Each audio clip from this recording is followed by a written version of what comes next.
Okay, let's do the nightly MeBob review for Tuesday, March 11th, 2025.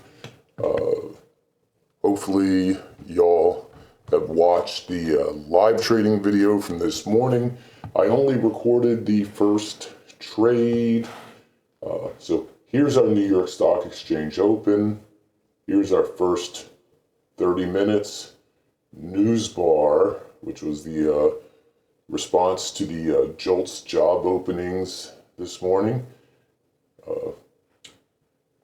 I thought it was unusual to get this much of a reaction from the JOLTS job opening, but it is what it is. MeBob, right here, was inside of the news bar, followed by an inside bar, another inside bar, and of course, I mean inside MeBob. Strictly speaking, this bar was not an inside bar because it wasn't inside the bar that immediately preceded it. So when I say inside bar in this context, I'm referring to inside the MeBob range. Suppose down here, for example, this is an inside bar. All right, so finally had the close below, and if you sold the close, you would have been filled around 74.25. This bar opened and moved up, so most who sold at the market probably got a more favorable open on this one. In other words, if you hit a market order, you may very well have gotten filled higher. And I actually had some kind of window, the indicator format window open. So when I hit the market order, if you listen to that live trading video, you'll probably hear like a little, dink in the background, and that was the sound of my order being rejected. So I had to close that window, then go back to the monitor I keep on to the right where my order DOM is, and hit market order there. So by the time I was filled, I was actually filled about 7 points higher than the close, and I still kept the profit target 10 points below the close. So that was like a 17.75 point profit today. And then over here, again, another 10 point profit. But if you sold here, you could have gotten filled not as good. So you may have been filled lower than you maybe would have liked. But the close here was 75.25. Price dropped 15, 16 points. So no matter where you got filled, you would have got your 10 point profit.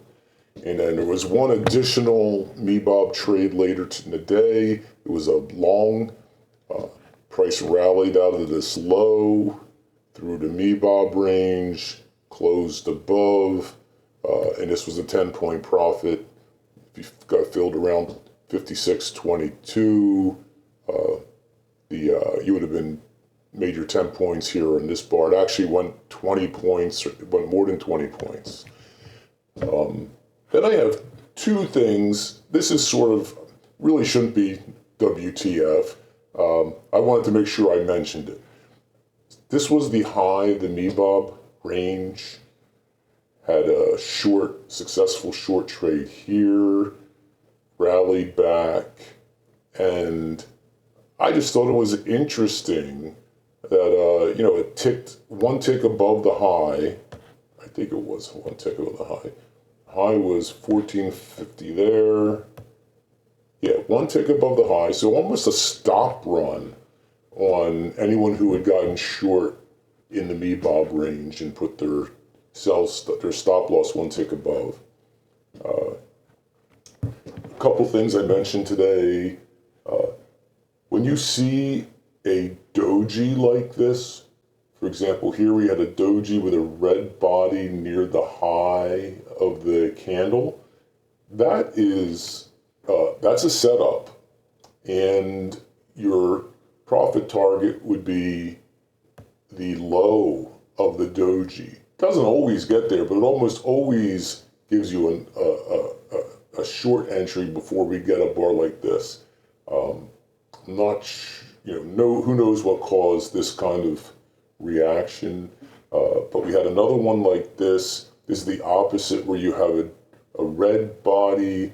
This, I would have preferred this to be green, but still, whenever you get something like this, a doji with a small body at the opposite, for example, at the low, this is a buy setup, and your profit target would be the high of the doji. Same here. This is a buy setup. So you had been stopped out here, but this should have been at least a 2 or 3 or 4 point profit if you were trading that. This one would have been a loss. This would have gone to your profit target, assuming you got filled right around, let's call it 87 and a quarter. We'll make it the open price, 87 quarter. The high was 99 and 3/4, so you would have taken a profit at 99.50. So I wanted to mention those because as we go forward and we start adding some price action setups to the MeBob method, these would be setups. So this would have been a short, and let's see here, would have entered at the open level, which was 22 and a quarter. And when I say that, we would have entered on this bar. I'm looking at the level of the open just to give us a, I'm not going to say we would have opened it, bought at the high or bought the close. We would have at best been filled at this open level, 22 and a quarter. The low was 11, so we would have had our 10-point profit. So this would have been 10 points. And this one here, if you got filled at the open, 74 and a quarter, and I would run probably a 4-point stop loss on these. And so 74 and a quarter, we got up to 80, so almost 6 points. Once you got up here, I would have probably tightened my stop loss to 72.25, so about a 2-point loss. So plus 10, minus 2, plus 10, and I don't know that I saw. I would not have treated this one the same way. This is sort of an inside bar. Some people will call these shooters. You get a bull trend bar like this, and this bar does not take out the high of this one. So one thing you'll notice is this bar would have been a buy. It did take the high out of this. Here, took the low of this bar, took the high of this bar. You sort of want to see that there had been some sort of a test, up and down, down and up. This is actually a buy signal, buy stop above here. And then the last thing I want to mention, in addition to, so we have the, I'm counting plus 30 points using MeBob today. And this here, I don't know that we've encountered this. Price dipped in and closed above the low. And then this happened. And I was watching this live, and as I was watching it, I will tell you, if this red bar, if the low and the close had been here, I would have treated this as a MeBob short. But once price fell back below the low, and then we closed down here where there's all these buying tails, I was no longer looking at this as a MeBob setup. I feel it completed itself during the course of that candle.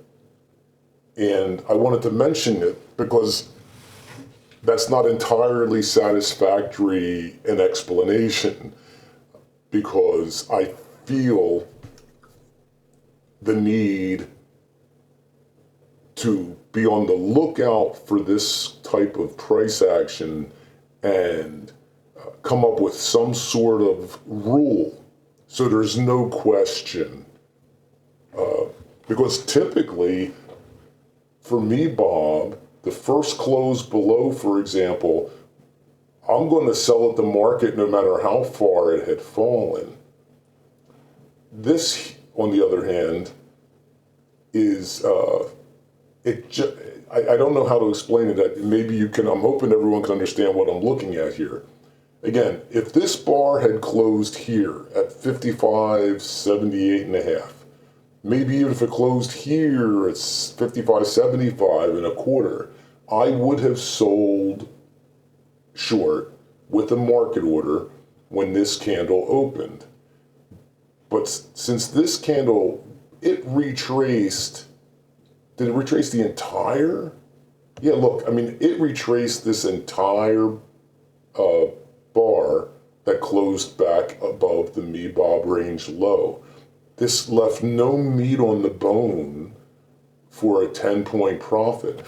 Now, if anyone watching did make a market order and go short here and took maybe a 10-point loss or a 5-point loss, I would have put whatever the original stop loss would have been. High was 73.25. I would have gotten stopped out at 73.50. So if I sold short at 62.75, it would have been a 10 or 11-point loss. And if you did take this trade, I would tell you that, you know what? You're right. Strictly speaking, it appears to be a MeBob signal to enter short. And again, the only thing I can tell you is I was watching this live. I wish I were still recording so I could have spoke through it, because I was talking to myself out loud and I said, well, at this point, it's no longer going to be a sell signal. It's retraced too far. And then when it got down here, I was not even thinking to sell short when this bar closed. And that's all I have to say. So I would say we could either call this a plus 30-point MeBob day, or we could subtract the, let's be accurate. So 62.75 to 72.75. So 10 and 3/4, let's call it 11. So we could consider today to be either a plus 30-point MeBob profit or a plus 19-point MeBob profit. So it's either 3 MeBob setups that each yielded a 10-point profit, or it's 4 MeBob setups, 3 of which yielded a 10-point profit, and 1 of which resulted in an 11-point loss. So that's that. But I think we're going to have to come up with some sort of rule. Probably won't pertain to first MeBob entries, but it might have to refer to a second. So here, let me use this as an example. Let's suppose, so this was a MeBob long, we made 10 points, retraces to MeBob. Let's suppose that this candle closed down here. And then the next candle opened and closed down here. I would buy it, even though it's at the previous day's settlement. I'd buy because there's at least 10 points of meat on the bone. There just wasn't that here. It retraced the entire, this was a 5-minute rally.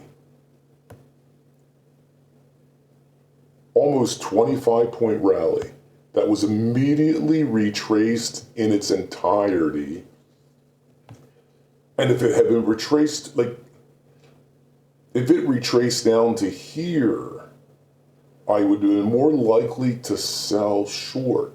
So it's a weird situation. Had this bar had a low and a close up here, I would have sold short. If it had a low and a close down here or lower, I would have sold short. But it closed within this, the land of buying tails. I would not want to be initiating a new short in here. So there's got to be some way of explaining this in a concrete rule, but the exact means to do so escapes me at the moment. At the same time, if this bar had sold down to here and then closed up here with a small red body, but it didn't take out the high of this bar, that's not one of those sell dojis, right? Like this one I was saying, this is a place where I would sell short. But that type of doji would be like a shooter over here. It would be one where I would have expected. Now I'm expecting price to go higher. And there's a lot of price action setups today. This was actually a really nice day. I did a good bit of trading, not a good bit, but a number of 10-point trades. I think my final profit on the ES today was over $2,000. That's over 40 points.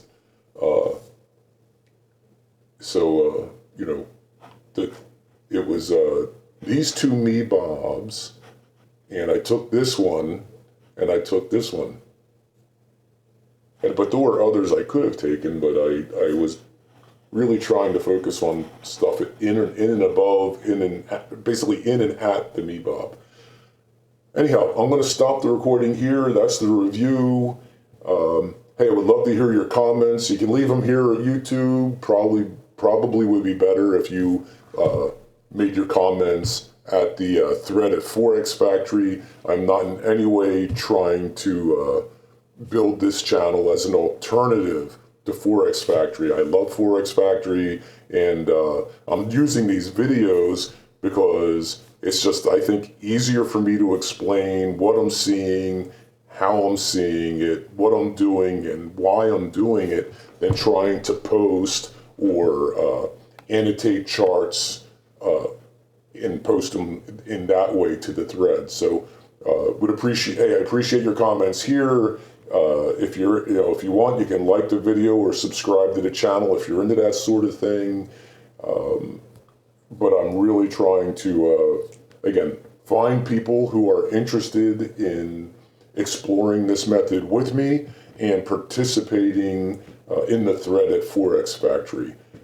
That's it. Hey, have a great day. I'll see you back tomorrow for the live MeBob trading video.